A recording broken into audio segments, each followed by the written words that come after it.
Hello everyone. So ఇప్పటి వరకు మనం గుప్తాస్ డైనాసిటీ వరకు డిస్కషన్ చేసుకున్నాం కదా, ఏన్షియంట్ హిస్టరీ. సో ఇంకా మనకి last topic Harshavardhana's and his achievements. ఈ టాపిక్ కానీ ఫినిష్ అయితే ఏన్షియంట్ హిస్టరీ మనకి కంప్లీట్ అయిపోయినట్టే అనమాట. సో దీనికన్నా ముందు మీకు ఒక అనౌన్స్మెంట్. సో ఎవరైతే ఈ వీడియో చూస్తున్నారో మీకు ఇది ఒక బోరింగ్ అనిపిస్తే ఒక 5 మినిట్స్ అండి నేను మీతో మాట్లాడాలనుకుంటున్నా. ఈ 5 మినిట్స్ స్కిప్ చేసి నెక్స్ట్ క్లాస్ స్టార్ట్ అవుతుంది, అప్పుడు అక్కడి నుంచి క్లాస్ చూడండి. ప్రజెంట్ అయితే నేను మీకు ఇక్కడ కొంచెం నీకు మాట్లాడాలనుకున్నా. ఏంటంటే యాక్చువల్గా నేనైతే ఈ యూట్యూబ్ స్టార్ట్ చేసి 3 వీక్స్ అవుతుందండి.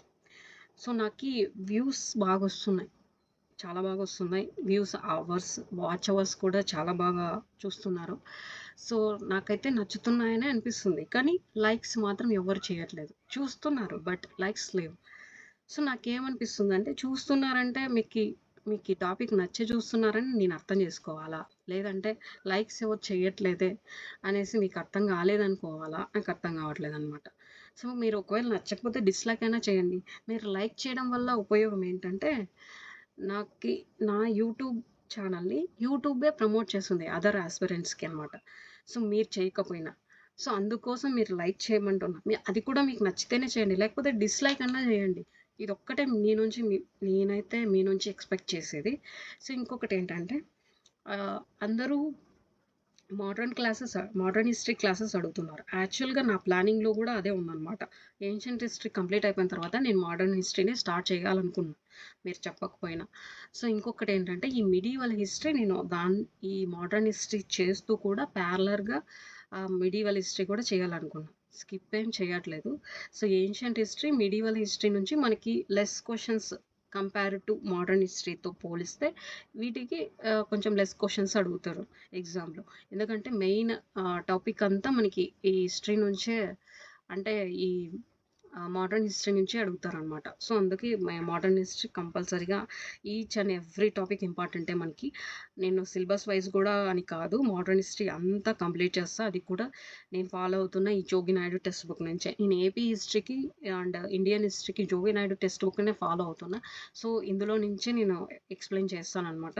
సో ఈ క్లాసెస్ అన్ని జోగి నాయుడు అయిపోయిన తర్వాత నేను నోట్ మేకింగ్ అనేది చేసుకున్నాను అనమాట.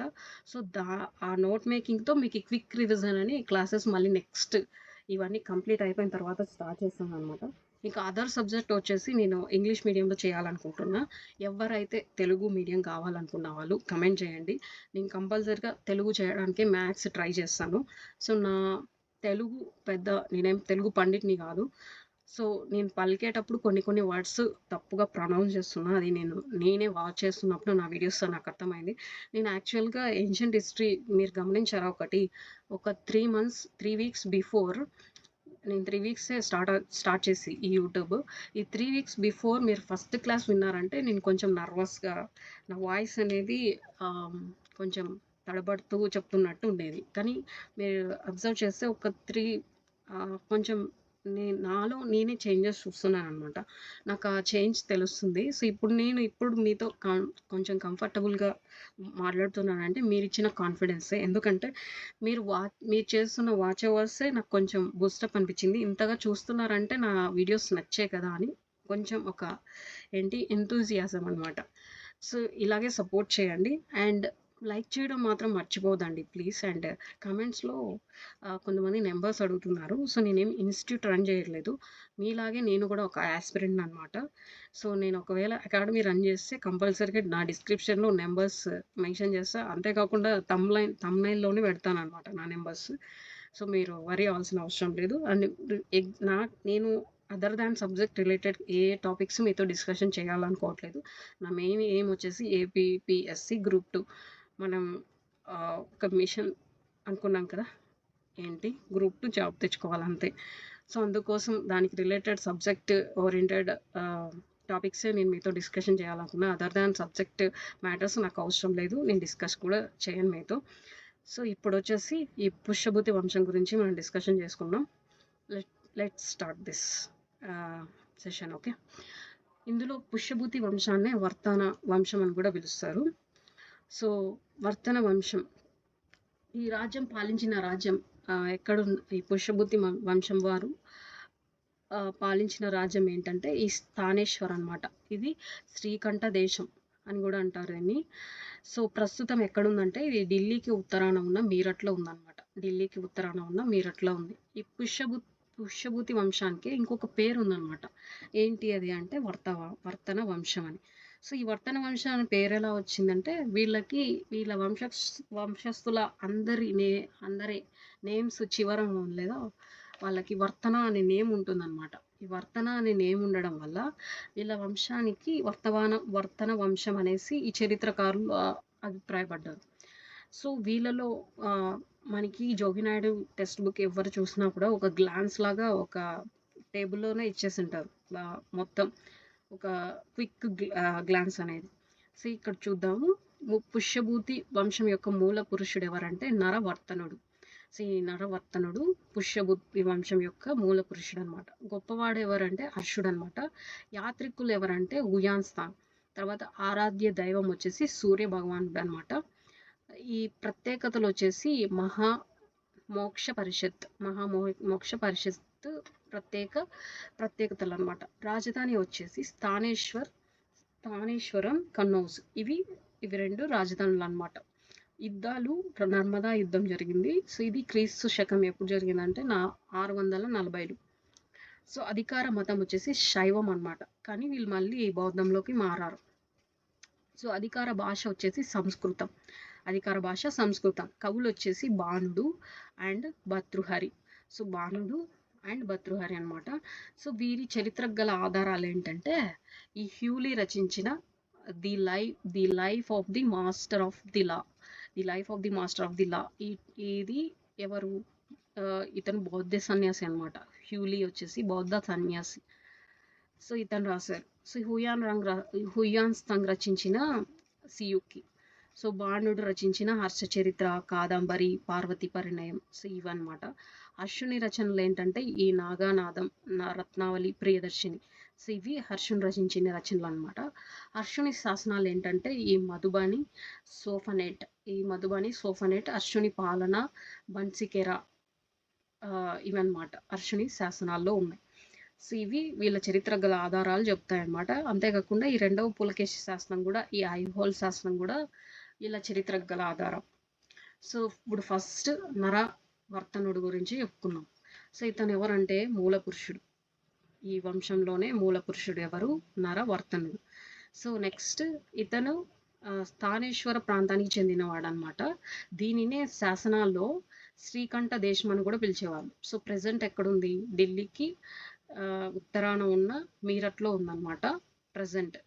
సో ఇతని మనవడు ఎవరంటే ఆదిత్యవర్తనుడు అనమాట. ఎవరి మనవడు? నరవర్తనుని మనవడు ఎవరంటే ఈ ఆదిత్యవర్తనుడు మలిగుప్తుల రాకుమార్తె అయిన మహాసేన గుప్తను వివాహం చేసుకున్నాడు అనమాట. సో ఎవరు? ఈ ఆదిత్యవర్తనుడు మలిగుప్తుల రాకుమార్తె ఎవరామె అంటే మహాసేన గుప్తా, ఈమెని పెళ్లి చేసుకున్నాడు అనమాట. సో నెక్స్ట్ ప్రభాకర వర్తనుడు. ఈ ప్రభాకర వర్తనుడు సో మొట్టమొదటిసారిగా సార్వభౌమచిత్తమైన గౌరవాన్ని పొందాడనమాట. ఎవరు? ఈ ప్రభాకర వర్తనుడు. సో గుప్తరాజ పతనావస్థ సమయంలో ఈ ప్రభాకరవర్తనుడు హూణులతో పోరాడి వారి దాడుల నుండి తన రాజ్యాన్ని రక్షించుకొని హూణులు అనే జింకలను సింహం వంటి వాడుగా ప్రసిద్ధి చెందాడనమాట. ఈ హూణులు అనే వాళ్ళకి జింకలకు సింహం వంటి వాడు అని ఎవరిని అంటారంటే ప్రభాకర వర్తనుని అంటారు. ఎందుకంటే ఈయన వాళ్ళతో పోరాడి వీళ్ళ రాజ్యాన్ని కాపాడుకున్నాడు కాబట్టి. సో హూణులను తరిమేసి హునుహరణ కేసరి అనే పేరును పొందాడనమాట. సో వీళ్ళని తరిమేసి ఇంకా హునుహరణ కేసరి అనే పేరును పొందాడు. సో ఇది ఎక్కడుందంటే హర్ష చరిత్రలో ఉందన్నమాట. సో ఇలా హునుహరణ కేసరి పొందాడనేసి ఈ హర్ష చరిత్రలో ఉంది. సో ఇతని భార్య ఎవరంటే యశోమతి దేవి. ఈమె మాల్వారాజు కుమార్తె అనమాట. యశోధర్ముడు పాలిస్తున్నాడు. సో ఆ రాజు యొక్క కుమార్తె ఎవరంటే యశోమతి దేవి. సో ఈమె భార్య అనమాట ప్రభాకర వర్తనుడికి. సో ఈయన బిరుదులు వచ్చేసి మహారాజాదిరాజ, పరమభట్టారిక,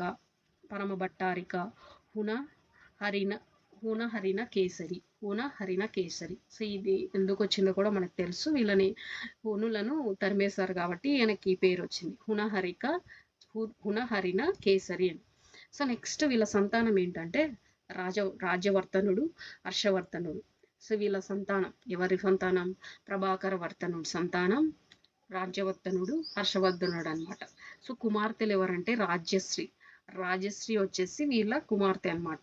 సో రాజశ్రీని కన్నౌజ్ పాలకుడైన మోకరి గృహవర్మకిచ్చి పెళ్లి చేస్తారనమాట. సో వీళ్ళకి ముగ్గురు సంతానం.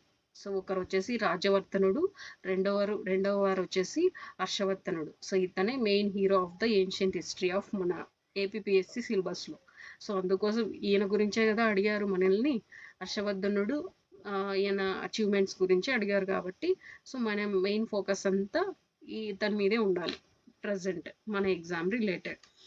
సో ఇతని చెల్లెలు వచ్చేసి ఈమె అనమాట రాజశ్రీ. సో వీళ్ళు ముగ్గురు సంతానం అయితే రాజవర్ధనుడు, హర్షవర్ధనుడు వీళ్ళిద్దరు బ్రదర్స్. వీళ్ళ చెల్లెలు వచ్చేసి రాజశ్రీ అనేది గుర్తుపెట్టుకోండి. సో ఫస్ట్ రాజవర్ధను గురించి తెలుసుకుందాం. రాజవర్ధనుడు సో ఇతను తన సోదరి రాజశ్రీని కన్నౌజ్ పాలిచ్చే మౌఖరి వంశస్థుడైన గృహవర్మకిచ్చి పెళ్లి చేశాడనమాట. ఎవరు? రాజవర్ధన్. మాల్వా పాలకుడైన దేవగుప్తుడు రాజశ్రీ కోసం గౌడ శశంకుడితో కలిసి గృహవర్మపై దాడి చేసి సో వధించి రాజశ్రీని బంధించాడనమాట. సో ఎవరు? ఈ మాల్వా పాలకుడైన దేవగుప్తుడు అనమాట. సో ఈమె కోసం ఎవరు? వీళ్ళ చెల్లెల కోసం ఇక్కడికి ఈ గౌడ శశాంకుడితో కలిసి ఈ గృహవర్మ అంటే ఈమె భర్తపై దాడి చేసి చంపేసి ఈమెని ఎత్తుకొచ్చేశారు. సో ఈ రాజ్యవర్ధనుడు రాజశ్రీని విడిపించే ప్రయత్నంలో ఈ గౌడ శశాంకుని చేతిలో వధింపబడ్డాడనమాట. సో ఈ గౌడ శశాంకుడు ఎవరో అంటే వీడికి హెల్ప్ చేశాడు అనమాట. ఎవడికి? ఈ దేవగుప్తుడికి. సో ఈ మాల్వా రాజు దేవగుప్తుడికి హెల్ప్ చేశాడు ఈ గౌడ శశాంకుడు అనమాట. ఇతని చేతిలో ఈ రాజ్యవర్ధనుడు అనేవాడు చనిపోతాడు. ఎవరు అంటే వీళ్ళ అన్నయ్య, రాజశ్రీ వల్ల అన్న.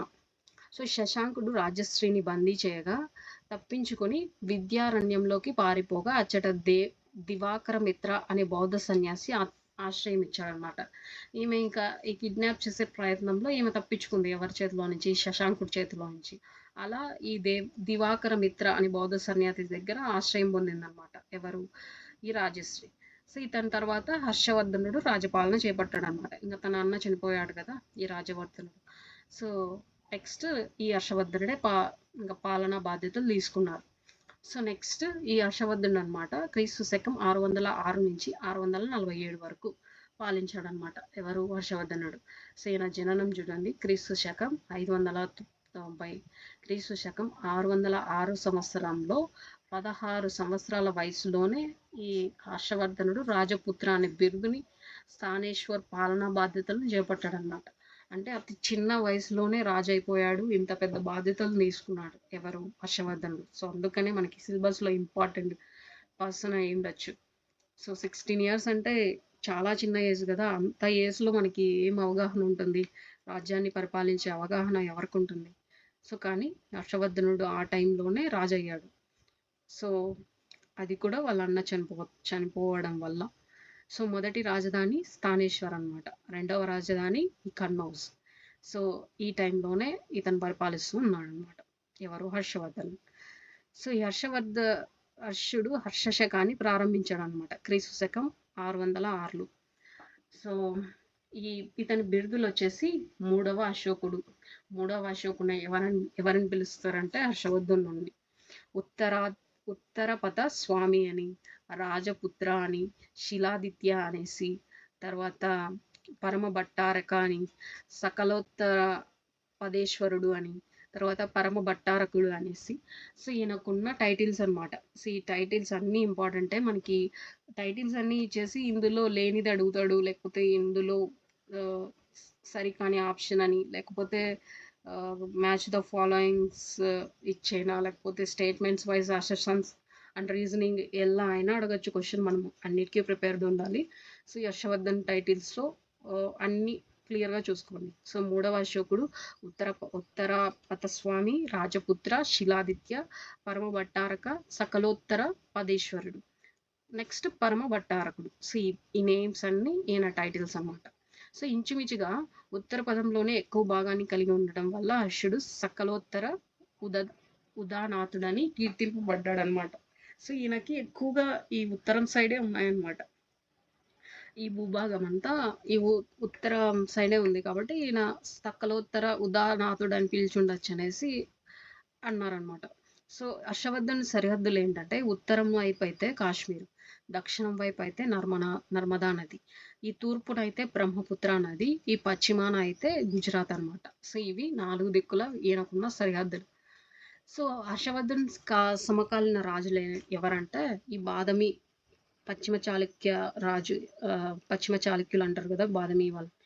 సో రెండవ పులకేషి అనమాట. సో ఈయన టైంలో ఈయన కాంటెంపరీ రూలర్స్ అనమాట వీళ్ళంతా. పల్లవరాజు మొదటి మహేంద్రవర్మ, మొదటి నరసింహవర్మ అనమాట. వీళ్ళు పల్లవరాజులు అనమాట. వెంగి చాళుక్య రాజు కుబ్జ విష్ణువర్ధనుడు. సో ఈ హర్షవర్ధనుని యొక్క సమకాలీన రాజులు అనమాట వీళ్ళంతా. సో హర్షుడు తన సోదరి రాజశ్రీ ప్రభావం వల్ల మహాయాన బౌద్ధాన్ని స్వీకరించాడు అనమాట. సో మహాయాన బౌద్ధాన్ని స్వీకరించారు ఎవరు అంటే ఈ రాజశ్రీ బలవంతం వల్లే అనమాట.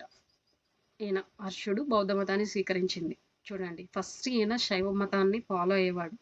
సో ఈమె వల్ల వాళ్ళ చెల్లెల వల్లే ఈయన బౌద్ధాన్ని స్వీకరించాడు అనమాట. సో హర్షుడు చైనాను పరిపాలిస్తున్న టంగ్ వంశ ప్రభు అయిన డైచుంగ్ వద్ద పంపబడిన బ్రాహ్మణ రాయబారి ఎవరంటే ఈ తై సుంగ్ అనమాట. ఈ తై సుంగ్ ఇతను బ్రాహ్మణుడు అనమాట.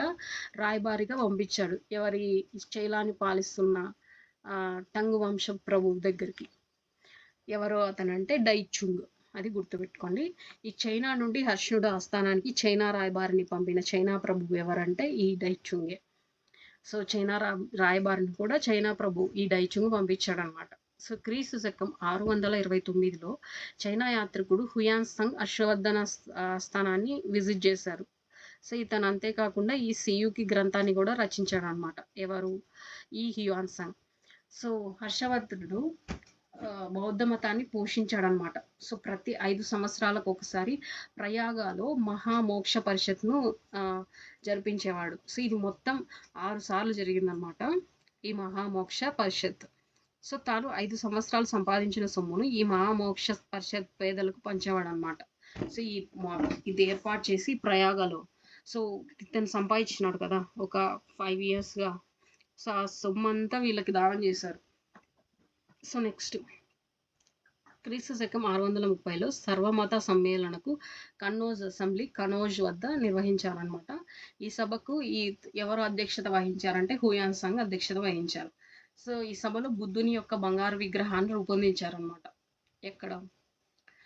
ఈ కన్నౌజ్ వద్ద నిర్వహించిన ఈ అసెంబ్లీలో, ఈ కన్నౌజ్ అసెంబ్లీ అంటారు దాన్ని. సో ఇక్కడ అనమాట. సో బౌద్ధ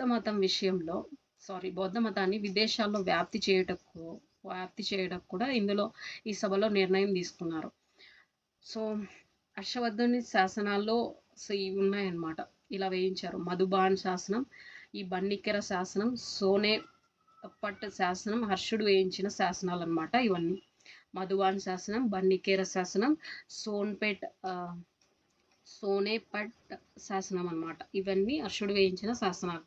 నలంద విశ్వవిద్యాలయం ప్రపంచ ప్రఖ్యాత చెందిన బౌద్ధ విశ్వవిద్యాలయంగా మార్చారనమాట. సో ఎవరు? హర్షవర్ధన్.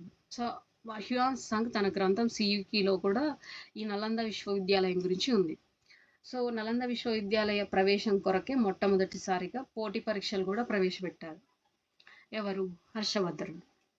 సో హర్షవర్ధనుడు గౌడ శశాంకుడు. సో వీళ్ళకి మధ్య ఈ గౌడ శశాంకుడు అంటే మనకు తెలుసు కదా, వాళ్ళ చెల్లెల్ని ఎత్తుకొని పోయేటప్పుడు ఈ రాజవర్ధనుడిని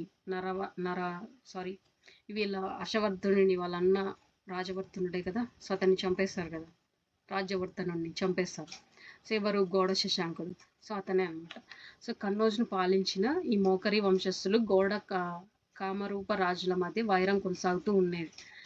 సో ఈ మోకరి వంశస్థులు అంటే మీకు గుర్తున్నదా? ఈ హర్షవర్ధన వాళ్ళ డాడీ వాళ్ళ మమ్మీ సైడ్ వాళ్ళు అనమాట వీళ్ళు మోకరి వంశస్థులు. సో ఈ దండయాత్రలు క్రీస్తు శకం 604లో జరిగిన దండయాత్రలో ప్రభాకర వర్తనుడు మరణించగా ఈ రాజ్యవర్ధనుడు సింహాసనాన్ని అధిష్ఠించాడనమాట. సో ఈ ప్రభాకర వర్తుడు అప్పుడు మరణిస్తాడు కదా, సో అప్పుడు రాజవర్ధనుడు సింహాసనాన్ని అధిష్ఠించాడు.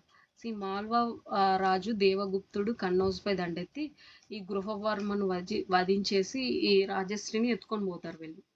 సో అప్పుడు ఈ రాజవర్ధనుడు కన్నౌజ్పై దండెత్తి ఈ దేవగుప్తుడిని ఓడిస్తాడనమాట. కానీ ఈ దేవగుప్తుని మిత్రుడు ఎవరు? ఇతనే గౌడ శశాంకుడు. ఇతని చేతిలో ఇంకా రాజ్యవర్ధనుడు చనిపోతాడు. సో అప్పుడు ఏంటంటే ఈయనకి రాజపుత్ర క్రీస్తు శకం 606లో రాజపుత్ర అనే బిరుదుతో హర్షుడు స్థానేశ్వరుని సింహాసనాన్ని అధిష్ఠిస్తాడనమాట. అంటే వీళ్ళన్న చనిపోయిన తర్వాత ఈయన రాజపుత్ర అనే బిరుదుతో ఇంకా ఆయనకి అప్పుడు ఎన్ని ఇయర్స్ ఉన్నాయనుకున్నాం మనం? 16 ఇయర్స్ ఉన్నాయనుకున్నాం. ఆ టైంలో ఈయన రాజు అయి ఉంటాడు. సో హర్షుణ్ణి కామరూప రాజైన భాస్కర వర్మతో సంధి చేసుకొని ఇరువురు కలిసి గౌడ శశాంకుడి పై దాడి చేసి రాజస్థిని రక్షించాడు. ఎవరు? హర్షుడు అనమాట. ఈ కామరూప రాజైన భాస్కర వర్మతో చేతులు కలిపి ఇతను ఎవరిని గౌడ శశాంకుని పై దాడి చేసి రాజశ్రీని రక్షించుకున్నారు వీళ్ళు. సో గౌడ శశాంకుడు కన్నౌజ్ని వదిలి పారిపోవడంతో సో క్రీస్తు శకం 612లో స్థానేశ్వర్ కన్నౌజ్ రాజ్యాలను కలిపి రాజధానిగా చేసుకొని ఈ స్థానేశ్వర్ నుండి కన్నౌజ్కి మార్చి శీలాదిత్య బిరుదు వహించారు. సో శీలాదిత్య బిరుదుతో పరిపాలించాడు అనమాట. ఎవరు? హర్షవర్ధనుడు. సో ఇక్కడ ఇది మెయిన్ ఇంపార్టెంట్. ఈ పాయింట్ చూడండి, చాలా ఇంపార్టెంట్. సెకండ్, ఈ గౌడ శశాంకుడి కన్నౌజ్ వదిలి పారిపోవడంతో ఈ స్థానేశ్వర్ కన్నౌజ్ రాజ్యాలని రాజధానిగా చేసుకొని పరిపాలించారు. సో అలా స్థానేశ్వర్ నుండి కన్నౌజ్కి మార్చి ఈ శీలాదిత్య బిరుదుతో పరిపాలించారనమాట. సో నెక్స్ట్ ఈ హర్షవర్ధనుడికి రెండవ పులకేశికి ఉన్న వీళ్ళిద్దరి మధ్య డిఫరెన్సెస్ చూద్దాం. సో క్రీస్తు శకం 634లో హర్షుడు దక్షిణాపథ జైత్రయాత్రను ఈ జైత్రయాత్రకు బయలుదేరాడు అనమాట. ఈ నర్మదా నది తీరాన ఈ బాదామి చాళుక్య రాజైన రెండవ పులకేశి వీళ్ళిద్దరికి యుద్ధం జరిగింది వీళ్ళిద్దరి మధ్య.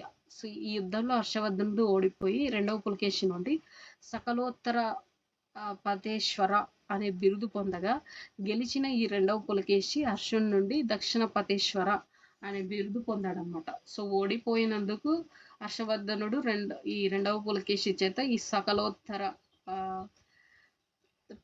పతేశ్వర అని, సో ఈయన గెలిచినందుకు రెండవ పులకేశి ఈ హర్షుడి నుండి దక్షిణ పతేశ్వర అనే బిరుదుని పొందారనమాట.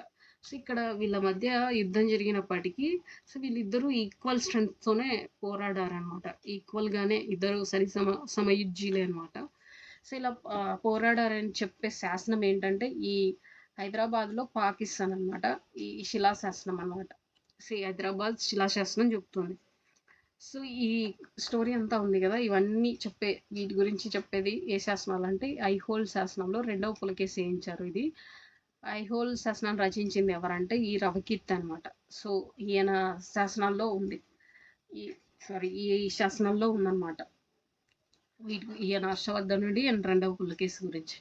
సో సియుకి గ్రంథంలో కూడా ఈ చైనీస్ భాషలో ఉంటుంది. ఇది హ్యూయాన్సాంగ్ రచించారు, ఇందులో కూడా ఉంటుంది. సో హర్షుడు ఇతని విజయాలన్నమాట. సో ఇతర విజయాలు ఏంటంటే కాశ్మీర్ మినహా ఉత్తర భారతదేశం మొత్తం అంతా జయించాడనమాట. ఎవరు? హర్షుడు. సో హర్షుడి యొక్క యుద్ధ క్రీడ ఏంటంటే ఏనుగు దర్ప శత అనమాట. ఏనుగు దర్ప శత ఈ హర్షునుడి నేను హర్షుడు అనేటప్పుడు అర్జునుడు అంటున్నా, హర్షవర్ధనుడు అనమాట. అది ఒక్కసారి చూసుకోండి, నేను రాంగ్గా ప్రొనౌన్స్ చేస్తే దాన్ని కొంచెం ఫర్గివ్ చేయండి నాకు, ఎందుకంటే అవి కొన్ని నోటెడ్ అయిపోయాయి అనమాట. సో ఆ పదాలు నాకు ఒకటి పలకబోయి ఒకటి పలుకుతున్నా. సో హర్షుడి యొక్క యుద్ధ క్రీడ ఏంటంటే ఏనుగు ధర్మ శత అనమాట, దర్ప శత. సో ఇది హర్షుడి యొక్క యుద్ధ క్రీడ, ఏనుగు దర్ప కథ. సో హర్షుడు గుజరాత్పై దాడి చేసి వల్లభి రాజుని రెండవ ధ్రువసేనుడిని ఓడించాడనమాట. ఎవరు? ఈ హర్షుడు గుజరాత్పై దాడి చేసి పట్టభి రాజు రెండవ ధ్రువసేనుని ఓడించారు. సో హర్షుడు వల్లభి ఆక్రమణ గురించి తెలిపే శాసనం ఏంటంటే ఈ నేప నేపాసి శాసనం అన్నమాట. నేసాసి శాసనం, నేపాసి కాదు, నేసాసి శాసనం. సో వల్లభిని పాలిస్తున్న రెండవ రుద్రసేనుడు లేదా ధ్రువభట్టుడిని తన అల్లుడిగా చేసుకున్న నేపాసి శాసనంలో నుంచి తెలుస్తుందన్నమాట. సో ఈ వల్లభిని పాలిస్తున్న రెండవ ధ్రువసేనుని అల్లుడిగా చేసుకున్నాడు అనమాట. సో అందుకే ఇది నెసాసి దీని గురించి నెసాసి రాగి శాసనంలో ఉందన్నమాట. హర్షుడు సాహిత్య సేన. సో ఈ సాహిత్య సేవ, సో రాజభాష సంస్కృతంలో ఉంటుంది. హర్షుడు తన ఆదాయంలో 1/4 వంతు పండిత సాహిత్య సేవలకు ఖర్చు చేసేవాడు అనమాట. ఎవరు? హర్షుడు. సో హర్షుడు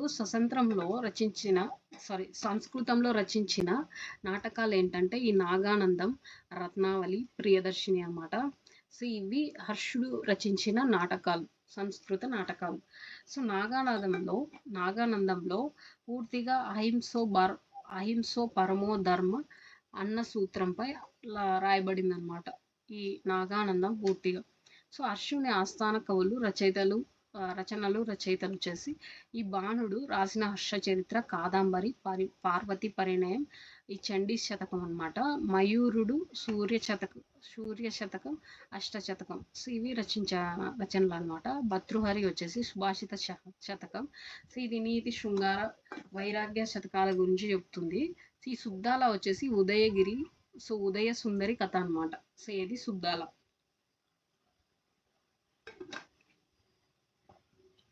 నెక్స్ట్ ఇతని ఆస్థాన కవులు వచ్చేసి దివాకరుడు, మతాంగుడు, జయసేనుడు అనమాట.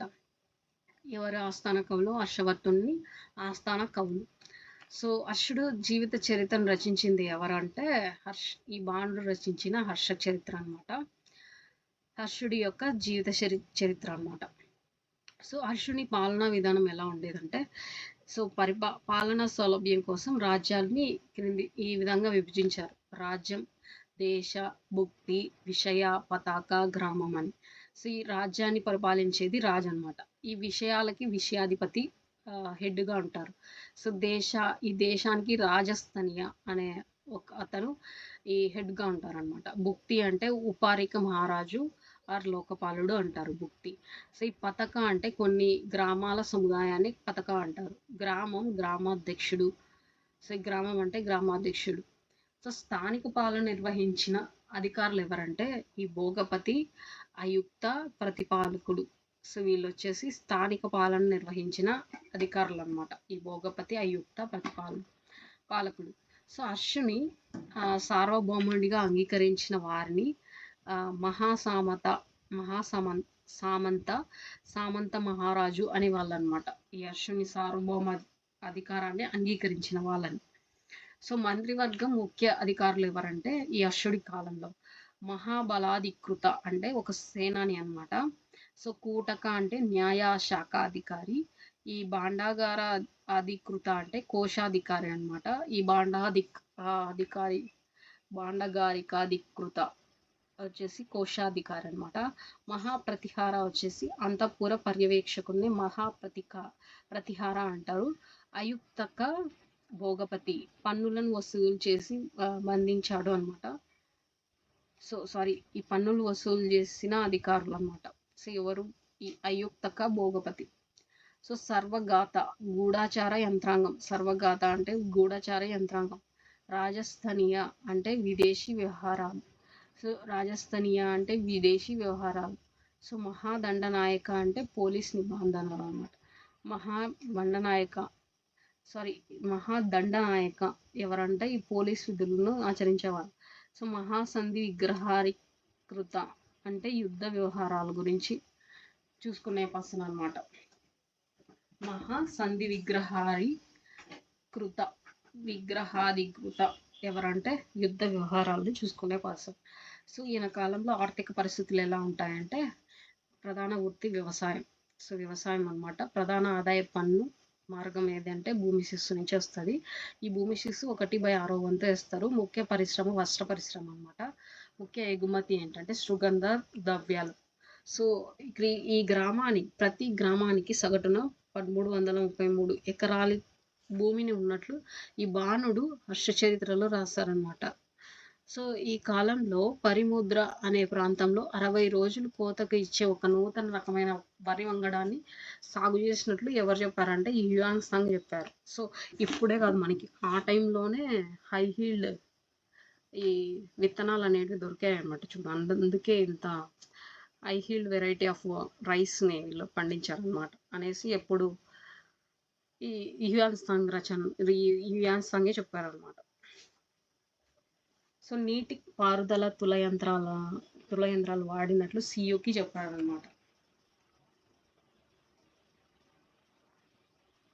సో హర్షుడి కాలంలో ఉన్న పన్నులు ఏంటంటే బాగా ధాన్య రూపంలో చెల్లించే పన్ను అనమాట. ఇది హిరణ్య అంటే ధన రూపంలో చెల్లించే పన్ను. ఈ తుల్యమేయ అంటే వస్తువుల బరువును బట్టి అమ్మకపు పన్ను అనమాట. తులమేయ అంటే వస్తువుల బరువును బట్టి అమ్మకపు పన్ను అనమాట. ధృవాధికరణ భోగపత్తి పన్ను వసూలు చేయ అధికారి ఎవరంటే ఈ ధృవాధికారి భోగపత్తి అనమాట. సో ఈ కాలంలో క్రింది అంశాలు ఆర్థిక వ్యవస్థకు మూలం అనమాట. ఏంటంటే ఈ సౌరాష్ట్ర గుజరాత్లో ఉంది. సో ఇక్కడ ఇత్తడి అనమాట. సో అందువల్ల నెక్స్ట్ ఈ వంగ వచ్చేసి పశ్చిమ బెంగాల్ తగరం అనమాట, ఇక్కడ ఎక్కువ దొరికేది. సో సూర్పరక వంగ సింధులో ఖడ్గ పరిశ్రమ అనమాట. ఈ ఒరిస్సాలో అయితే ఇక్కడి పండ్లు పరిమాణంలో పెద్దగా ఉంటాయి ఈ ఒరిస్సాలో అయితే. మగధ వచ్చేసి వరి పంటలకు ప్రసిద్ధి అనమాట, ఈ మగధ. సో ఈ కాలం నాటికే కన్నౌజ్ ప్రాధాన్యత పెరిగి ఈ పాటలీపుత్రానికి ప్రాధాన్యత తగ్గిందనమాట. సో అందుకోసమే మనకి రాజధాని కన్నౌజ్కి మార్చారు. సో హర్షుడి కాలంలో ఆగ్నేయ ఆసియా దేశాలతో అంతర్జాతీయ వర్తకం అనేది జరిగిందనమాట. సో అంతర్జాతీయ వర్తకం జరిగింది. సో ఈ కాలంలో శ్రేణి వ్యవస్థ అమల్లో ఉండేదన్నమాట. సో ఇక్కడ వడ్డీ రేట్లు 20% ఉండేవి. సో ఇచ్చట ప్రధాన ఓడరేవి ఏంటంటే తామ్రలిప్తి బెంగాల్లో, ఈ చారిత్ర వచ్చేసి ఈ ఒరిస్సా. సో ఇక్కడ ఎక్స్పోర్ట్ చేసేవి ఏంటంటే కాశ్మీర కుంకుమ పువ్వు, హిమాలయాల్లోని ఔషధాలు అనమాట. సో నెక్స్ట్ దక్షిణాది ముత్యాలు, సుగంధ ద్రవ్యాలు. సో ఇవి ఎక్స్పోర్ట్ చేస్తారు. సో ఇంపోర్ట్ ఏం చేసుకుంటారంటే గుర్రాలు, రాగి, కెంపు, మరకతాలు, తర్వాత వెండి, బంగారం అనమాట. సో ఇవి ఇంపోర్ట్ చేసుకుంటారు. సో హర్షుడి నాణాల మీద ఉన్న గుర్తులు ఏంటంటే ఈ గుర్రపు స్వారీ చేస్తున్న రైతు బొమ్మ, హర్షదేవానం దేవి విగ్రహం. సో ఇవన్నమాట. సో ఇవి హర్షుడి నాణ్యాల మీద ఉన్న గుర్తులు అనమాట. గుర్రపు స్వారీ చేస్తున్న రైతు బొమ్మ, తర్వాత హర్షదేవానాం అని, తర్వాత దేవి విగ్రహం అనేసి ఇవి దీనిపైన ఉన్న సింబల్స్, హర్షుడు వేయించిన నాణ్యాలపై ఉన్న సింబల్స్ అనమాట. సో నెక్స్ట్ వచ్చేసి మత పరిస్థితులు. హర్షుడు వ్యక్తిగతంగా శైవుడు అనమాట ఫస్ట్. తరువాత ఈయన బౌద్ధ మతాన్ని స్వీకరించాడు అనమాట. అది ఎవరి సలహా మేరకు అంటే తన చెల్లెలు ఉంది కదా రాజశ్రీ. సో ఈమె సలహా మేరకు ఆయన బౌద్ధ మతంలోకి జాయిన్ అయ్యారనమాట. సో ఇక్కడ ఇచ్చారు చూడండి, తన చెల్లి రాజశ్రీ యొక్క ఒత్తిడి మేరకే ఈ హర్షవర్ధనుడు బౌద్ధ మతంని స్వీకరించారనమాట. సో హర్షుడు ఆరాధించిన దేవతలు ఎవరంటే ఈ శివుడు, సూర్యుడు అనమాట. సో వీళ్ళిద్దరిని ఇతను పూజించాడు అనమాట హర్షుడు.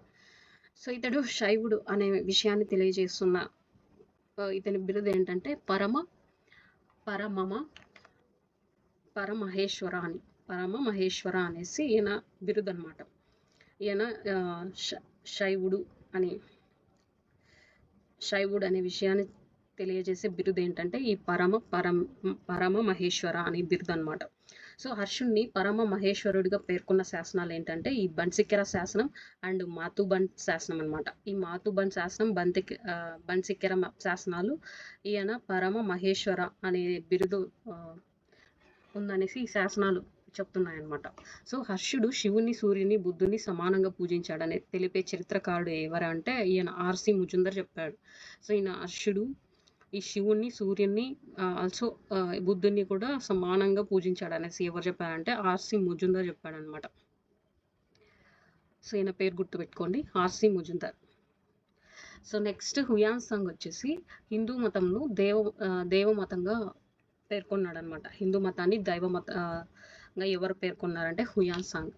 ఉత్తర భారతదేశాన్ని పాలించిన చిట్ట చివరి హిందూ చక్రవర్తి హర్షవర్ధనుడే అనమాట. ఈ కాలంలో వైష్ణవం కంటే శైవ మతం ఎక్కువగా అభివృద్ధి చెందింది. సో ఈ కాలం నాటి గొప్ప శైవ క్షేత్రం ఏంటంటే కాశీ అనమాట. సో కాశీ సో అప్పుడు విష్ణువు కంటే ఎక్కువగా శివుణ్ణి ఆరాధించేవాళ్ళు. సో అందుకనే ఆ కాలంలో ఈ శైవ మతం పైన ఎక్కువ అభివృద్ధి చెందిందనమాట. సో అందుకే ఒక గొప్ప క్షేత్రం కూడా వెలిసింది. అదేంటంటే కాశీ, అది గుర్తుంటుంది. సో శైవులలో కాలాముఖి, కాపాలికాది తెగలు ఏర్పడ్డాయన్నమాట. అప్పుడు శైవుల్లో కాలాముఖి, కాపాలిక తెగలు ఏర్పడ్డాయి. సో మహమ్మద్ ప్రవక్త ఇస్లాం మతాన్ని స్థాపించే నాటికే అప్పటి భారతదేశ రాజు హర్షవర్ధనుడు అనమాట.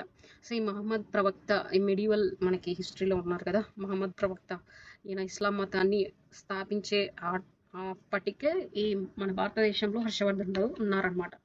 మహమ్మద్ ప్రవక్తను సమకాలికుడైన భారతీయ పాలకుడు ఎవరంటే హర్షవర్ధనుడే. సో ఈ మహమ్మద్ ప్రవక్త ఉన్నప్పుడే ఈయన కూడా ఉన్నారు, ఎవరు, హర్షుడు. సో తర్వాత హర్షుడు ఆస్థానానికి డైచుంగ్ అనే చైనా చక్రవర్తి రాయబారిగా పంపాడు అనమాట, ఈ ఎవరు, డైచుంగ్. సో నెక్స్ట్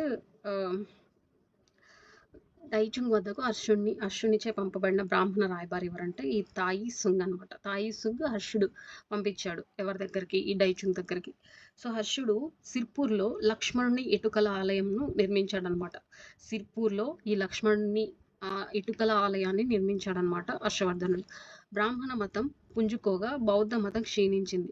ఇలా బ్రాహ్మణ మతం బాగా అప్పుడు ఎక్కువగా స్ప్రెడ్ అయిపోయి ఈ బౌద్ధ మతం అనేది తగ్గిపోయింది అనమాట ఆదరణ.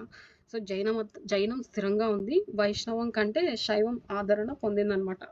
సో అందుకే కదా హర్షుడు ఫస్ట్ శైవ మతంలోనే శివుణ్ణి పూజించుకుంటూ ఉండేవాడు. కానీ ఈ రాజశ్రీ తన చెల్లెల బలవంతంగా ఈ బౌద్ధ మతంలోకి జాయిన్ అయ్యాడనమాట హర్షుడు. సో లేకపోతే ఆయన కూడా శివుణ్ణి పూజిస్తూ అలాగే ఆరాధించేవాడు అనమాట.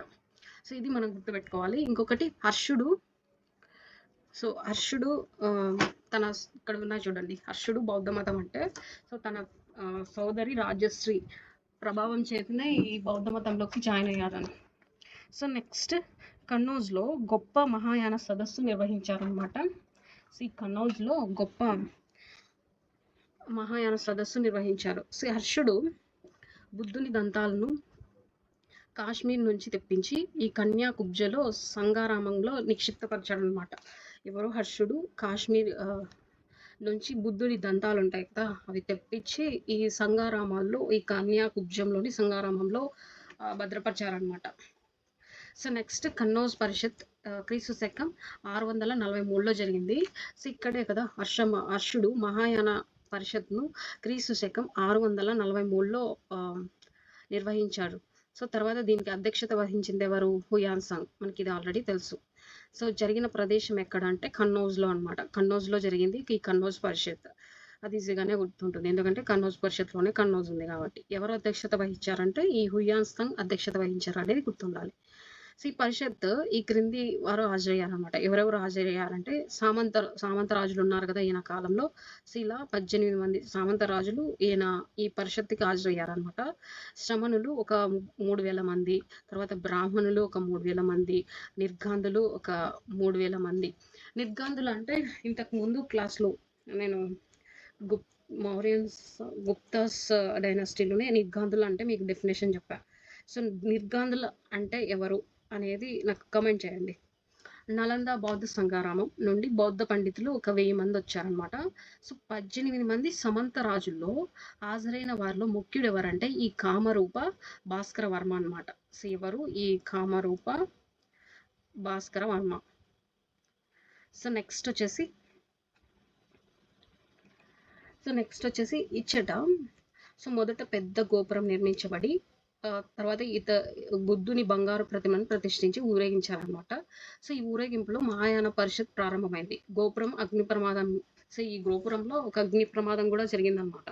సో అప్పుడు కొందరు ఈ బ్రాహ్మణ మతాభిమానులు హర్షుడు హుయాన్ సాంగుల మీద యత్నం చేశారనమాట. అంటే వీళ్ళు బౌద్ధ మతాన్ని ఎక్కువ ఆదరించారు కదా హర్షుడు. సో, ఈ మహాయాన పరిషత్‌లోనే ఈ గోపురంలో ఒక అగ్ని ప్రమాదం జరిగింది. ఎందుకు జరిగిందంటే వీళ్ళిద్దరిని చంపడం కోసమే జరిగింది. ఎవరు ఈ బ్రాహ్మణులు ఎక్కువ మతాభిమానంతో వీళ్ళిద్దరిని చంపాలనుకోని ట్రై చేశారనమాట. అప్పుడు ఈ హత్యాయత్నం అనేది జరిగింది. ఎవరిపైన? హర్షుడి పైన, హుయాన్ సాంగ్‌ల మీద. సో, నెక్స్ట్ హర్షుడు మహామోక్ష పరిషత్ గురించి చూద్దాం. హర్షుడు ప్రతి 5 సంవత్సరాలకు ఒకసారి ఈ ప్రయాగలో, అంటే ప్రయాగ ఎక్కడ? అలహాబాద్, ఉత్తరప్రదేశ్. సో, ఇక్కడ ప్రయాగ నందు మహామోక్ష పరిషత్‌ను నిర్వహించేవాడనమాట. సో, దీనికి మరొక పేరేంటంటే ఈ సర్వస్థ దాన వ్రతం అని అంటారు దీన్ని. సో, ఎందుకంటే ఇక్కడే కదా అతను సంపాదించిన 5 సంవత్సరాల పాటు సంపాదించిన సొమ్ముని దానం చేసేవాడు. సో, అందుకని ఈ పేరు వచ్చిండొచ్చు. సర్వస్వ దాన వ్రతం అని అంటారనమాట. దీనికి ఇంకొక పేరు. హుయాన్ సాంగ్ పేర్కొన్న 6 మోక్ష పరిషత్‌లో జరిగిన సంవత్సరం ఏంటంటే ఈ 6వ మోక్ష పరిషత్ జరిగిన సంవత్సరం క్రీస్తు శకం 643. సో, హర్షుడు నిర్వహించిన మహామోక్ష పరిషత్ సంఖ్య ఏంటంటే 6 అనమాట. ఇది 6వ మహామోక్ష పరిషత్ అనమాట హర్షుడు. సో, హుయాన్ సాంగ్ సియుకి ద్వారా తెలుస్తుంది. సో, ఇది 6వ మహామోక్ష పరిషత్ గురించి ఈ హుయాన్ సాంగ్ రచించిన ఈ సియుకి ద్వారా మనకు తెలుస్తుంది.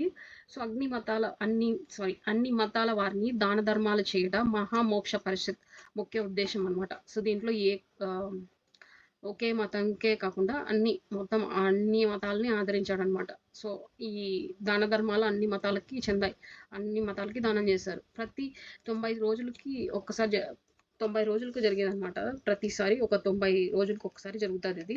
సో, మహామోక్ష పరిషత్కు హాజరైన పాలకులు ఎవరంటే ఈ 2వ ధ్రువసేనుడు, భాస్కర వర్మ అనమాట. ఈ మోక్ష పరిషత్కి హాజరైన వ్యక్తులు ఇద్దరు అనమాట. 2వ ధ్రువసేనుడు, భాస్కర వర్మ. సో, ఈ సమావేశాలు జరిగిన కార్యక్రమాల వరుస క్రమం అంటే ఫస్ట్ ఇవి ఉన్నాయన్నమాట. మొదటి రోజు, 2వ రోజు, 3వ రోజు ఎవరెవరు అనేది ఇక్కడ ఉన్నాయి. సో, మొదటి రోజు బుద్ధ విగ్రహం ప్రతిష్ఠ చేశారు. సో, ఈ పరిషత్ సమావేశంలో బుద్ధ విగ్రహాన్ని ప్రతిష్ఠించారనమాట. సో, 2వ రోజు ఈ సూర్య ఆరాధన చేశారనమాట ఈ 2వ సమావేశంలో. సో, 3వ రోజు అయితే శివారాధన చేశారు. సో, 3వ రోజు శివారాధన. 4వ రోజు అయితే బౌద్ధులకు దాన ధర్మాలు చేశారు. 5వ రోజు సమావేశంలో అయితే బుద్ధం, సంఘం, ధర్మంను అనుసరిస్తూ వజ్రాలు, బంగారాన్ని దానం చేశారనమాట. దానం చేసేవాడు ఎవరు? హర్షుడు అనమాట. సో, మోక్ష పరిషత్ సందర్భంగా హర్షుడు తన రాజ్యంలోని ఖైదులను విడుదల చేశారనమాట. ఈ మోక్ష కదా, ఇది మహామోక్ష పరిషత్. మనం ఇంతవరకు ఇదే కదా జరిగింది. సో, ఇది ప్రింట్ మిస్టేక్ ఉంది, ఒకసారి చూసుకోండి. సో, ఇది మహామోక్ష పరిషత్. దీని సందర్భంగానే హర్షుడు తన రాజ్యంలో ఖైదీలుగా ఉన్నారు కదా, వాళ్ళని విడుదల కూడా చేసేవాళ్ళు అనమాట. సో, దీంట్లో ఇంపార్టెంట్ ఏంటంటే ఈ వరుస క్రమంలో ఏం చేస్తారనమాట, ఈ సమావేశంలో ఏం చేస్తారో ఇది కూడా మనకు గుర్తుండాలి. సో, ఫస్ట్ రోజు బుద్ధ విగ్రహం ప్రతిష్ఠించ చేశారు. మరి సూర్య ఆరాధన, తర్వాత శివారాధన, నెక్స్ట్ బౌద్ధులకు దాన ధర్మాలు చేశారు. ఈ 5వ రోజు వచ్చేసి ఈ బౌద్ధులకు సంఘ ధర్మాలను అనుసరిస్తూ వజ్రాలను, బంగారాన్ని దానం చేశారనమాట. సో, ఇవి గుర్తుండాలి. హుయాన్ సాంగ్ గురించి తెలుసుకున్నాం. సో, ఇతని గురించి మనకు తెలుసు కదా, జైన దేశ బౌద్ధ మతస్థుడు అనేసి. సో, ఈయన చైనా బౌద్ధ సన్యాసులలో భారతదేశానికి వచ్చినప్పుడు దర్శించారు కదా, వాళ్ళల్లో ఇతను మొదటి వారు ఎవరంటే పాహ్యాన్ అనమాట. ఇతను వచ్చేసి హుయాన్ సాంగ్ వచ్చేసి 2వ వాడు అనమాట. సో, ఫస్ట్ టైం వచ్చింది ఈ పాహ్యాన్ చైనా నుంచి. సో, ఈ 2వ అతను వచ్చేసి హుయాన్ సాంగ్ అనమాట. మూడవ అతను వాంగ్ హుయాన్సే. ఈ వాంగ్ హుయాన్సే 3వ వాడు అనమాట. 4వ వాడు హిస్తింగ్ వచ్చేసి 4వ వాడు. సో, వీళ్ళ వరుస క్రమం కూడా అడిగే ఛాన్సెస్ ఉంటాయి. మనం అది కూడా ఒకసారి చూసుకోవాలి. First Fa-Hien, next Hiuen Tsang, వాంగ్ హ్యుయాన్సే థర్డ్, ఈ 4th వచ్చేసి హిస్తింగ్ అని గుర్తుండాలి. సో, ఇతను భారతదేశానికి దర్శించిన కాలం ఏంటంటే ఈ క్రీస్తు శకం 629 నుంచి 644 అనమాట. ఈ కాలంలో వచ్చి సందర్శించాడు అనమాట ఎవరు? Hiuen Tsang. ఇతని బిరుదులు ఏంటంటే ఈ యాత్రికులలో రాజరాజని, తాత్విక చక్రవర్తి అని, రెండవ శాక్యముని అని కూడా పిలుస్తారు. ఎవరిని? Hiuen Tsang. సో ఇతని టైటిల్స్ బాగా గుర్తుండాలి. ఇవి ప్రీవియస్ ఇయర్స్ క్వశ్చన్స్ కూడా. యాత్రికులలో రారాజు ఎవరు అంటే హుయాన్ సాంగ్ అనమాట. అలాగే తాత్విక చక్రవర్తి, రెండవ శాక్యముని అని కూడా పిలుస్తారు. ఎవరిని? హుయాన్ సాంగ్ని. హుయాన్ సాంగ్ రచన ఏంటంటే సియుకి అనమాట. దీని మరొక పేరు ఏంటంటే బుద్ధిస్ట్ రికార్డ్స్. సో భాష చైనీస్ భాషలోనే వేశారు. సో సియుకి అనగా పశ్చిమ దేశాల యాత్రలు అని అర్థం అనమాట. పశ్చిమ దేశాల యాత్రలు అనేసి అర్థం సియుకి అంటే. సియుకిని ఆంగ్లంలోకి అనువదించింది ఎవరంటే ఈ వాల్టర్ అనమాట. సో ఇంగ్లీష్లోకి ట్రాన్స్లేట్ చేసిన వ్యక్తి ఎవరంటే వాల్టర్స్. సో ఇతను ఏం గుర్తుండాలి. So Hiuen Tsang Badami Chalukya రాజైన రెండవ పులకేసి ఆస్థానంను, మొదటి నరసింహవర్మ ఆస్థానంను సందర్శించాడు అనమాట. హుయాన్ సాంగ్ ఈ హర్షవర్ధుని ఆస్థానమే కాదు, ఈ బాదమి చాళుక్య రాజైన రెండవ పులకేసి అండ్ మొదటి నరసింహవర్మ ఆస్థానాన్ని కూడా సందర్శించాడనమాట ఈ హుయాన్ సాంగ్. ఇది గుర్తుండాలి. సో 629లో భారతదేశాన్ని సందర్శించాడు. సో ఇతను భారతదేశంలో సందర్శించిన నగరాలు ఏంటంటే ఈ కాశ్మీర్, కపిలవస్తు, గయా, కుషి, నలంద, వెంగి, ధాన్యకటకం, కంచి, బాదామి. సో ఇలాంటి ప్రాంతాలని హుయాన్ సాంగ్ విజిట్ చేశాను అనమాట. ఇలాంటి ప్లేసెస్ ఏవంటే కాశ్మీర్, కపిలవస్తు, గయా, కుషి, నలంద, వెంగి, ధాన్యకటకం ప్లేసెస్ని విజిట్ చేశారు. శ్రీ నలందలో 3 సంవత్సరాలు ఉండి యోగాచారంను అభ్యసించాడనమాట. యోగా కూడా నేర్చుకున్నాడు అనమాట ఈ నలందలో. ఎన్ని సంవత్సరాలు అంటే 3 years ఉన్నారు. సో దీనిపై రాసిన గ్రంథం ఏంటంటే సిద్ధం. అంతేకాకుండా ఈయన సిద్ధం అనే గ్రంథం కూడా రాశారనమాట. సో ఇతని రచనల్లో ఇతర అంశాలు ఏంటంటే ఈ సతీ సహగమనం వచ్చేసి ఉన్నత కులాల్లో ఉందన్నమాట. సో జౌహార్ అగ్నిలో దూకుట అమల్లో ఉండేదన్నమాట. జౌహార్ అన్న ఈ అగ్నిలో దూకడమే. ఈ సతీ సహగమనం అంటే భర్త చనిపోయిన తర్వాత భార్యను కూడా చితిలో కాల్చి చంపేస్తారనమాట. సో ఇవన్నీ మనం మోడర్న్ హిస్టరీలో సతీ సహగమనం అనేది టాపిక్కే ఉంది. సో అక్కడ రాజా రామ్మోహన్ రాయ్ ఇదంతా ఒక స్టోరీ లాగా వస్తుంది. అప్పుడు ఇంకా డీప్గా చూద్దాం. ఇప్పుడు వచ్చేసి ఇక్కడ సతీ సహగమనం ఉన్నత కులాల్లో ఉందనేసి ఈయన రచనల్లో ఉందన్నమాట. ఈ బాల్య వివాహాలు సాధారణం అన్నమాట. సో అప్పుడు వీళ్ళకి ఇంకా కామన్ అనమాట ఈ బాల్య వివాహాలు. తర్వాత మత్తు పదార్థాల వినియోగం కూడా ఉందంట. ఈ ఉల్లి వెల్లుల్లిని వీటి ప్రస్తావన కూడా ఈయన రచనలో ఉంది. ఉల్లి వెల్లుల్లి. సో ప్రజలు నీతివంతులు అనేసి రాశారనమాట హుయాన్ సాంగ్. ఈయన రచనలో హర్షవర్ధనుని కాలంలో ఉన్న ప్రజలు చాలా నీతిమంతులు అని కూడా రాశారు. సో ఇతను సందర్శించిన రాజ్యాలు ఏంటంటే ఆ రాజ్యాలను పాలిస్తున్న రాజుల నేమ్స్ ఇక్కడ ఇచ్చారు. ఏ రాజుల్ని సందర్శించారు, రాజ్యాల్ని సందర్శించారు అంటే ఇక్కడ కన్నౌజ్ తెలుసు కదా, హర్షుడు పాలిస్తున్నాడు. ఈ కామరూప వచ్చేసి భాస్కర వర్మ. సో ఈ భాస్కర వర్మ. ధాన్యకటకం వచ్చి కుబ్జ విష్ణువర్ధనుడు వెంగి అనమాట. ఈ బాదమి రెండవ పులకేసి. ఈ కంచి వచ్చేసి కంచిని నరసింహవర్మ పాలిస్తున్నవారు. అప్పుడు ఆ టైంలో ఈయన వచ్చారనమాట హుయాన్ సాంగ్. సో తిరుగు ప్రయాణంలో 657 గ్రంథాలు, 150 బుద్ధుని ధాతువులను స్వదేశానికి తీసుకెళ్ళాడు అనమాట. సో ఆయన రచించిన గ్రంథాలన్నీ ఆయనతో పాటు తీసుకెళ్ళాడు వాళ్ళ స్వదేశానికి. అంటే స్వదేశం ఎక్కడ? చైనాకి. హుయాన్ సాంగ్ ప్రోత్సాహంతోనే చైనా చక్రవర్తి తైతు భారతదేశ రాజులతో రాయబారాలు చేశాడనమాట. సో ఈయన రచనలు చదివిన తర్వాత ఈయన కూడా ఇన్ఫ్లుయెన్స్ అయ్యి ఇక్కడ ఈయన రచనలకి తైతు భారతదేశ రాజులతో ఈ రాయబారాలు చేశారనమాట. ఎవరు? ఈ చైనా చక్రవర్తి. సో హిస్సింగ్ వచ్చేసి క్రీస్తు శకం 673 నుంచి 685 మధ్య కాలంలో భారతదేశాన్ని సందర్శించారనమాట. సో ఇతని రచనలు ఏంటంటే ఈ సంస్కృతం చైనా నిఘంటువు అనమాట. ఇది భారతదేశాన్ని సందర్శించిన 50 మంది బౌద్ధ భిక్షువుల జీవిత చరిత్ర గురించి ఇందులో ఉందన్నమాట. సో ఈ టైంలో హర్షవర్ధనుని కాలంలో సాంఘిక పరిస్థితులు ఏంటంటే హుయాన్ సాంగ్ రాసిన సియుకి ప్రకారం అయితే సమాజంలో చతుర్వర్ణ వ్యవస్థ ఉంది.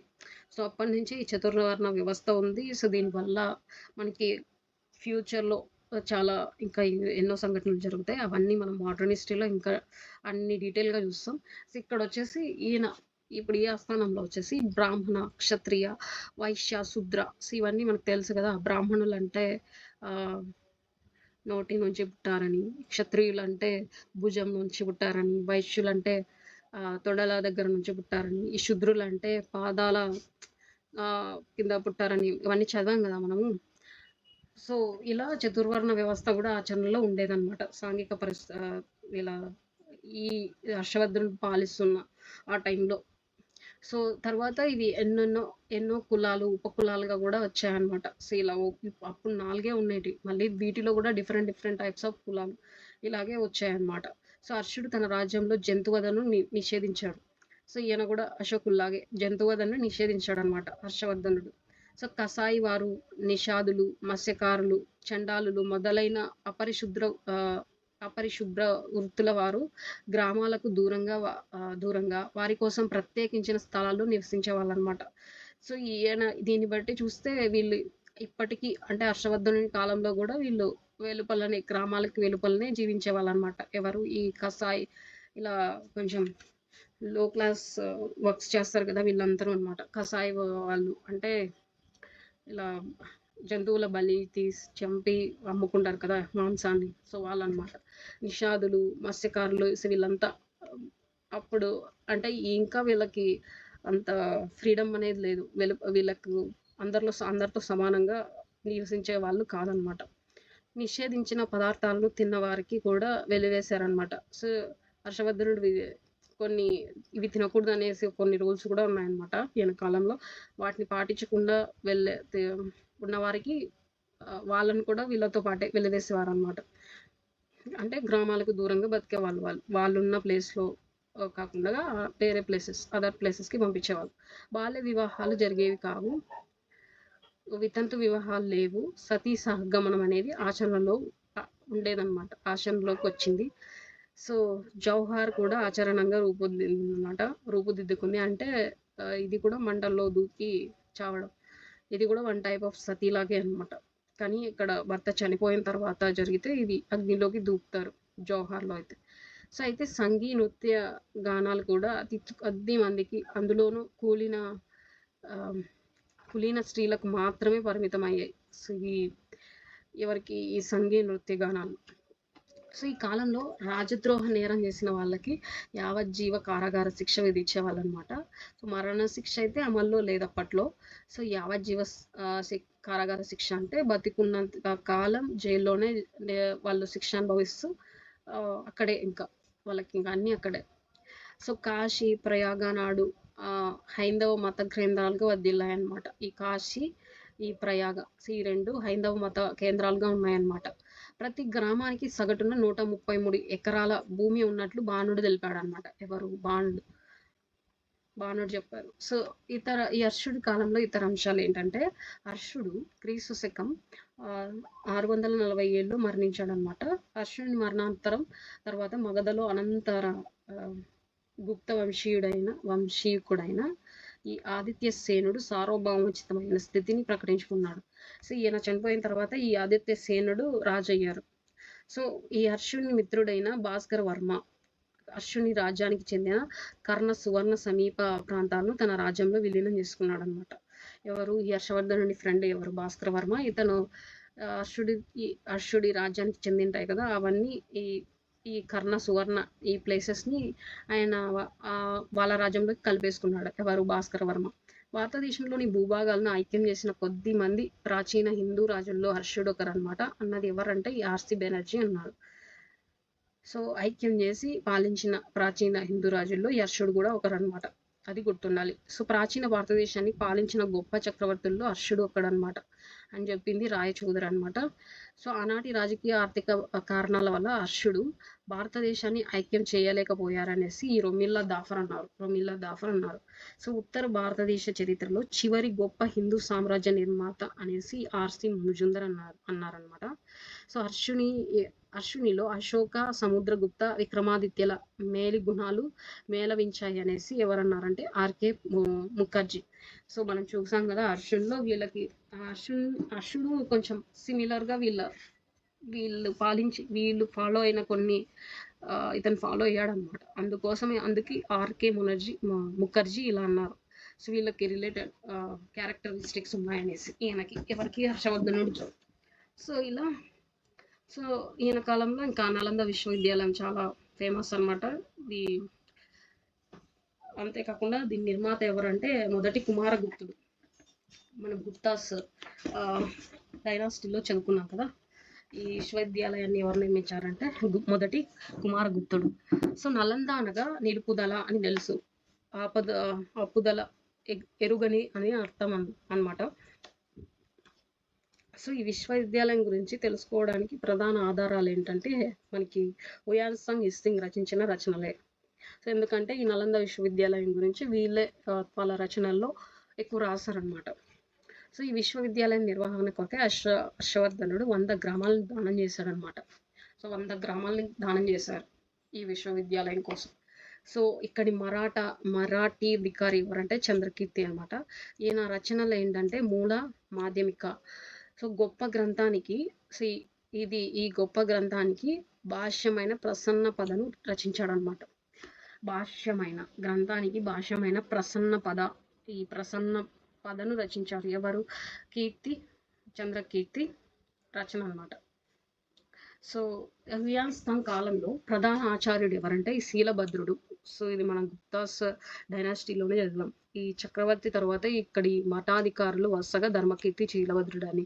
ఈ నలంద ఉపాధ్యాయుల విద్యార్థుల నిష్పత్తి 1:6 ఉంటుందని, 10,000 మంది విద్యార్థులు ఉన్నారని, 1500 మంది ఉపాధ్యాయులు ఉన్నారనేసి ఉందన్నమాట.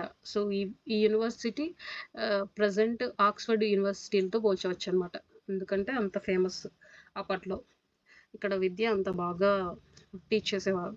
సో భారతదేశంలో మొదటిసారిగా ఉచిత విద్య, ఉచిత వసతి, ఉచిత భోజనం విద్యార్థులకు కల్పించిన మొట్టమొదటి యూనివర్సిటీ కూడా ఇదే అనమాట, నలంద విశ్వవిద్యాలయం. సో ఈ నలంద యూనివర్సిటీలోనే free education, free accommodation, free food అన్నీ ఇక్కడే అనమాట. ఫస్ట్ టైం ప్రొవైడ్ చేసింది ఈ నలంద యూనివర్సిటీ వాళ్ళే. సో ఈ భారతదేశంలో మొదటిసారిగా ప్రవేశ పరీక్ష నిర్వహించి ఈ విద్యార్థులను విశ్వవిద్యాలయంలోకి చేర్చుకునే విధానం ప్రవేశపెట్టిన విశ్వవిద్యాలయం కూడా ఇదే అనమాట. ఎంట్రన్స్ టెస్ట్ ఇప్పుడు పెడతారు కదా. సో అలా ఫస్ట్ టైం ఈ నలంద యూనివర్సిటీలో చదవాలంటే ఒక ఎంట్రన్స్ టెస్ట్ ఉండేది. సో దాంట్లో కానీ క్వాలిఫై అయితే వీళ్ళు ఈ యూనివర్సిటీలో చదువుకునే వాళ్ళు అనమాట. సో యూనివర్సిటీ అనుబంధంగా 8 కాలేజెస్ ఉండేటివి. ఏంటంటే అవి ఒకటి సుమిత్ర రాజు బాలపుత్రదేవుడు నిర్మించాడు అనమాట. సో 8 దీనికి రిలేటెడ్ ఉన్నాయి. సో ఈ యూనివర్సిటీకి రిలేటెడ్ 8 కాలేజెస్ ఇప్పుడు ఉంటాయి కదా. మనం ఫర్ ఎగ్జాంపుల్ ఇప్పుడు మనం ఒక సిటీలో లీవ్ చేస్తున్నాం. సో అక్కడ సరౌండింగ్స్లో మనకి కాలేజెస్ అన్నీ ఉంటాయి. సో అవన్నీ ఒక యూనివర్సిటీతో అఫిలియేట్ అయింటాయి అనమాట. సో అలా అనమాట. సో ఇలా నలంద యూనివర్సిటీ మెయిన్ అయితే 8. సో ఈ 8 అఫిలియేటెడ్ అయిన కాలేజెస్ అనమాట ఇక్కడ ఉంటాయి. తర్వాత ఈ విశ్వవిద్యాలయంలో విద్యను అభ్యసించడానికి మన దేశీయులే కాక Korea, Mongolia, China, Japan, Tibet, Sri Lanka ఇక్కడి నుంచి కూడా స్టూడెంట్స్ వచ్చి ఇక్కడ చదువుకుంటారనమాట. సో ఈ విశ్వవిద్యాలయంలో బోధించే అంశాలు ఏంటంటే ఈ సాహిత్యం, తర్కం, సంగీతం, జ్యోతిష్యం. సో ఇలాంటి సబ్జెక్ట్స్ అని వీళ్ళు టీచ్ చేస్తారు. సాహిత్యం గురించి, తర్కం గురించి, సంగీతం, జ్యోతిష్యం. సో ఇప్పుడు మనకు ఉన్నాయి కదా, డిగ్రీలో జాయిన్ అవ్వాలంటే బిఎస్సి, తర్వాత బీకామ్ ఇలా. సో ఇలా సబ్జెక్ట్స్ అనమాట ఇవి. సాహిత్యం, తర్కం, సంగీతం, జ్యోతిష్యం. సో ఈ విశ్వవిద్యాలయంలో హిస్సింగ్ అనే చైనా యాత్రికుడు 10 సంవత్సరాల నుండి పరిశోధనలు చేస్తారనమాట. ఎవరు? హిస్సింగ్. హుయాన్సాంగ్ అయితే ఇక్కడ 3 సంవత్సరాలు విద్య నేర్చుకున్నారు. ఈ నలంద యూనివర్సిటీ గ్రంథాలయాన్ని ధర్మగంజ్. సో ఎక్కడుందంటే ధర్మగంజ్లో ఉంది. నలంద యూనివర్సిటీ లైబ్రరీ అనమాట. ఎక్కడ ఉందంటే ధర్మగంజ్లో ఉంది. సో హుయాన్సాంగ్ ఇక్కడ 3 years విద్యను అనేది నేర్చుకున్నాడు అనమాట. సో హిస్సింగ్ అనే చైనా యాత్రికుడు 10 సంవత్సరాల నుండి ఇక్కడ రీసెర్చ్ చేశారు. ఎవరు? హిస్సింగ్. సో నలంద యూనివర్సిటీని ధ్వంసం చేసిన ముస్లిం సేనాని ఎవరంటే ఈ బక్తియార్ ఖిల్జీ అనమాట. సో ఇతను వచ్చేసి నలంద యూనివర్సిటీని ధ్వంసం చేశాడు. సో ఈ వల్లభి విశ్వవిద్యాలయం కూడా ఉన్నాయి. సో ఇవన్నీ యూనివర్సిటీసే అనమాట.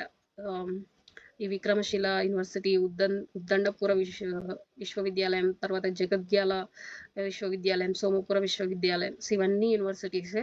సో ఈ వల్లభి వచ్చేసి అర్షుని కాలంలో ప్రసిద్ధి గాంచిన మరి ఒక విశ్వవిద్యాలయం అన్నమాట. ఈ నలంద తర్వాత ఈ వల్లభి, ఇది కూడా ఇంకొక ఇంపార్టెంట్ యూనివర్సిటీ. సో ఇందులో వచ్చేసి భారతదేశాన్ని పాలించిన మోకరి వంశరాజులు దీన్ని నిర్మించారు అనమాట. సో ఈ మోకరి తెలుసు కదా, ఈ హర్షవర్ధనుడి వాళ్ళ అమ్మ వాళ్ళ రిలే ఈ వంశం నుంచే కదా వచ్చింది, మౌకరి వంశరాజ కుమార్తె కదా ఆయన. సో వీళ్ళు నిర్మించారనమాట ఈ వల్లభి విశ్వవిద్యాలయాన్ని. సో మహాయాన బౌద్ధ మతానికి ఈ విశ్వవిద్యాలయం ప్రసిద్ధి అనమాట. మహాయాన బౌద్ధ మతానికి ఈ వల్లభి యూనివర్సిటీ అనేది ఫేమస్ అనమాట. దీంట్లో వీళ్ళు బౌద్ధ మతానికి రిలేటెడ్ ఎక్కువ బోధించే విషయాలు ఉంటాయి. సో విక్రమశీల విశ్వవిద్యాలయం, సో ఇది వచ్చేసి పాల వంశానికి చెందిన ధర్మపాలుడిచే స్థాపించబడింది. సో ఈ విశ్వవిద్యాలయం బీహార్లోని బాగర్పూర్ జిల్లాలో ఉందన్నమాట. సో బాగర్పూర్. సో ఉపాధ్యక్షుడు వచ్చేసి అతిషాది పాకంకరుడు. సో ఎవరు మొదటి ఉపాధ్యక్షుడు అనమాట, అతిషాది పాకంకరుడు. విక్రమశీల యూనివర్సిటీ మొదటి అధ్యక్షుడు అనమాట అతను.